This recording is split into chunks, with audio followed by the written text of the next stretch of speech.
کہ اس بابرکت اجتماع کی ہم سب کی حاضری اپنی بارگاہ میں قبول فرما، اور رب ذوالجلال ان بابرکت دنوں کا واسطہ ہم سب کے گناہوں کو معاف فرما۔ آج کے جمعۃ المبارک میں میری گفتگو کا موضوع ہے فلسفہ قربانی۔ سبحان اللہ۔ میری دعا ہے رب ذوالجلال ہر صاحب استطاعت مسلمان کو اس فریضہ کے ادا کرنے کی توفیق عطا فرما۔ حضرات محترم، رب ذوالجلال نے اعمال میں سے کئی اعمال ہم پہ ایسے فرض کیے کہ جن کے بجا لانے سے بندے کو رب ذوالجلال کا قرب میسر آتا ہے۔ ان اعمال میں سے ایک عمل 10 ذی الحج یوم النحر کو جانور کے گلے پہ اللہ کی رضا کے لیے چھری چلانے سے اسے رب ذوالجلال کی بارگاہ میں قربان کرنے سے بھی رب ذوالجلال بندے کو اپنا قرب خاص عطا فرماتا ہے۔ ذی الحج شریف کے وہ ایام جنہیں حج کے ایام کہا جاتا ہے وہ گزر رہے ہیں۔ یہ وہ ایام ہیں جن میں حج کا بابرکت ذکر سے یہ ایام معطر ہوتے ہیں، لیکن بدقسمتی سے گزشتہ سال سے یہ سلسلہ عالمی سازشوں کے وجہ سے متاثر ہے،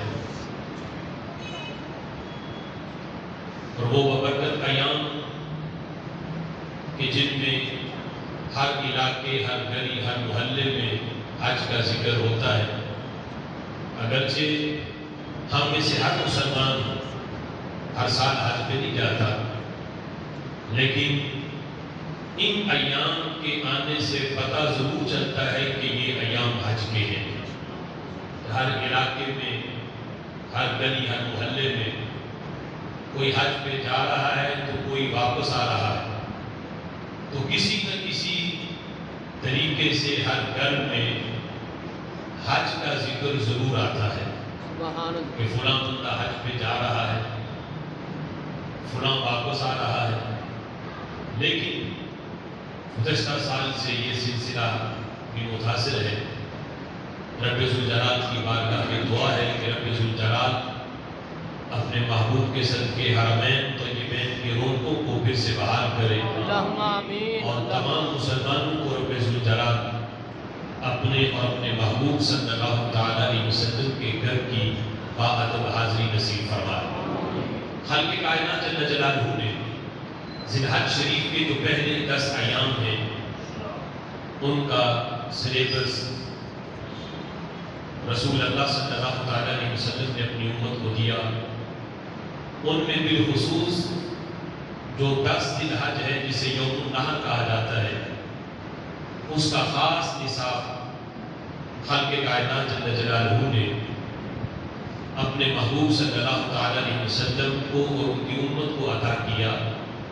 کہ اس دن کا خاص نصاب یہ ہے کہ بندہ اللہ کی رضا کے لیے جانور کا خون بہا کر رب ذوالجلال کا قرب حاصل کرے، جانور کو اللہ کے راستے میں قربان کرے۔ یہاں تک رسول اکرم صلی اللہ تعالیٰ علیہ وسلم نے فرمایا کہ اس دن میں جانور کو ذبح کرنا، احراق دم، اس کا خون بہانا، یہ اتنا عظیم عمل ہے کہ بندہ اس دن اگرچہ احد پہاڑ جتنا سونا بھی اللہ کے راستے میں خیرات کر دے، احد پہاڑ جتنا سونا، یعنی فرض کریں کہ اتنا سونا اگر کسی کی ملک میں ہو وہ اتنی خیرات کرے، اب احد پہاڑ جتنا سونا اس کے مقابلے میں چند ہزار کا جانور، اس کی حیثیت بالکل معمولی سی ہے۔ دوسری طرف احد پہاڑ جتنا سونا، اتنا رقبہ، اتنا احد پہاڑ کا ہے، اتنا رقبہ اگر سونے کا ہو اور وہ سارا سونا اللہ کے راستے میں خیرات کر دے، تو میرے آقا فرماتے ہیں اگرچہ یہ عمل بھی ثواب کا ہے صدقہ کرنا، لیکن اس دن میں اسے اتنا سونا خیرات کر کے بھی وہ اجر نہیں ملتا جو جانور کے گلے میں چھری چلانے سے ملتا ہے۔ سبحان اللہ۔ نبی پاک علیہ الصلوۃ والسلام اس سلسلہ میں میرے آقا علیہ الصلوۃ والسلام کا فرمان اس میں موجود ہے، جسے حضرت عائشہ صدیقہ رضی اللہ تعالی عنہا ام المؤمنین آپ روایت کرتی ہیں، حدیث ابن ماجہ میں بھی ہے، جامع ترمذی میں بھی ہے۔ میرے آقا علیہ الصلوۃ والسلام ارشاد فرماتے ہیں ما عمل آدمی من عمل یوم النحر احب الی اللہ من احراق الدم، فرمایا کہ یوم النحر کو رب ذوالجلال کے نزدیک کوئی عمل بھی، آدمی کا کوئی عمل بھی جو اس دن کو عمل کرے، ان اعمال میں سے آدمی کا کوئی عمل بھی اللہ کے نزدیک احراق دم سے زیادہ محبوب نہیں ہے۔ احراق دم کسی جانور کے گلے میں چھری چلا کے اس کا خون بہانا اللہ کی رضا کے لیے، ورنہ یہ عمل ایسا ہے کہ اس دن میں جتنے بھی اعمال کو کرے، وہ 5 نمازیں پڑھے اگرچہ وہ فریضہ ہے، وہ صدقہ خیرات کرے، وہ کوئی بھی عمل کرے، وہ ذکر اذکار کرے، فرمایا سب سے افضل ترین عمل جسے اللہ پسند کرتا ہے رب ذوالجلال احبا، اس میں تفضیل ہے، یعنی سب سے بڑی ڈگری بیان کی، رب ذوالجلال کے نزدیک محبوب ہی نہیں محبوب ترین عمل ہے تمام اعمال میں سے۔ اس دن میں خالق کائنات جل جلالہ قربانی سے بڑھ کے کسی عمل کو بھی اتنا پسند نہیں کرتا جتنا بندے کا قربانی والا عمل اللہ کو مقبول